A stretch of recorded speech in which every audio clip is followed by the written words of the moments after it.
আসসালামু আলাইকুম everyone, welcome back to my channel. আজকে আমি আপনাদের সঙ্গে শেয়ার করব পটল দিয়ে মাছের রেসিপি। আর এভাবে যদি পটল দিয়ে মাছ রান্না করি তাহলে কিন্তু খেতে খুবই মজার হয়। এজন্য প্রথমে নিয়ে নিয়েছি পেঁয়াজ কুচি, কাঁচামরিচ নিয়ে নিয়েছি ফালি করে, তারপর দিয়ে দিচ্ছি পর্যাপ্ত মশলাগুলো, দিয়ে দিচ্ছি হলুদ গুঁড়া, মরিচ গুঁড়া এবং দিয়ে দিচ্ছি আস্ত জিরা। এ পর্যায়ে দিয়ে দিব লবণ,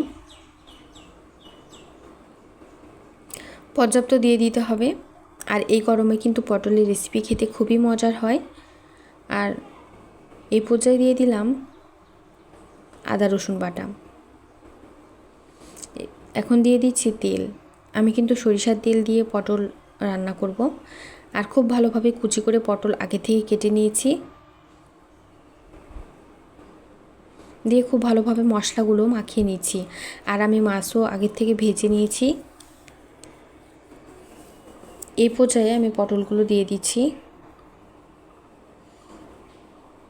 পটলের সঙ্গে আমি বেগুনও নিয়েছি একটা। আর এভাবে গরমে যদি পটল বেগুন একসঙ্গে রান্না করেন তাহলে খুবই মজার হয় খেতে। আসলে গরমে এরকম ঠান্ডা রেসিপি খেতে সবারই ভালো লাগে। এই পর্যায়ে খুব ভালোভাবে নাড়াচাড়া করে খুব ভালোভাবে মাখিয়ে নিলাম। এখন পানি দিয়ে দিব। বেশি পানি দিব না, বেগুন এবং পটল কিন্তু খুবই তাড়াতাড়ি সেদ্ধ হয়ে যায়। এজন্য অল্প পানি দিয়েই রান্না করে নিব ঢাকনা দিয়ে ঢেকে।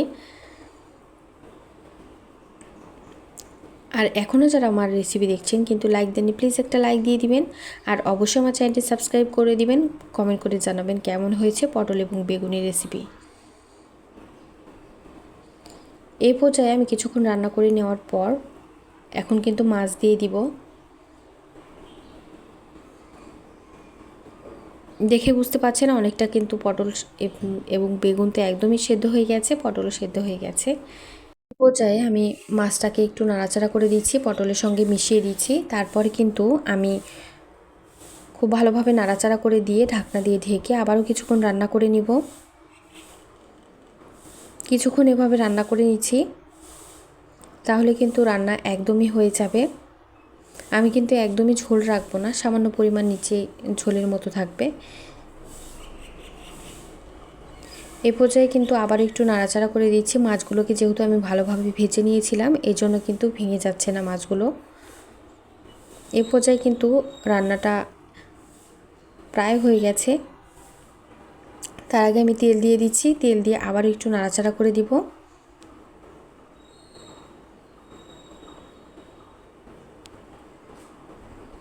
এ পর্যায়ে আরও একটু কিছুক্ষণ রান্না করে নেওয়ার পর তারপর নামিয়ে পরিবেশন করব।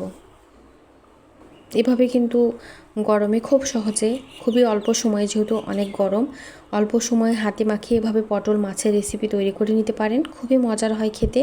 এটা গরম ভাতের সঙ্গে খেতে কিন্তু খুবই মজার হবে। আর আমার রেসিপি ভালো লাগলে অবশ্যই চ্যানেলটি সাবস্ক্রাইব করবেন, পাশে থাকা বেল আইকন ক্লিক করবেন। আর এতক্ষণ যারাই আমার সঙ্গে ছিলেন তাদেরকে অসংখ্য ধন্যবাদ জানাচ্ছি এবং পরবর্তী রেসিপি দেখার আমন্ত্রণ জানিয়ে আজকের মতো বিদায় নেব। দেখে বুঝতে পারছেন কতটা লোভনীয় হয়েছে পটল বেগুন এবং মাছের রেসিপি। এই পর্যায়ে নামিয়ে দেখিয়ে দিব কতটা লোভনীয় দেখতে হয়েছে। খেতে হয়েছিল অসম্ভব মজার। এতক্ষণ সঙ্গে থাকার জন্য ধন্যবাদ। আল্লাহ হাফেজ।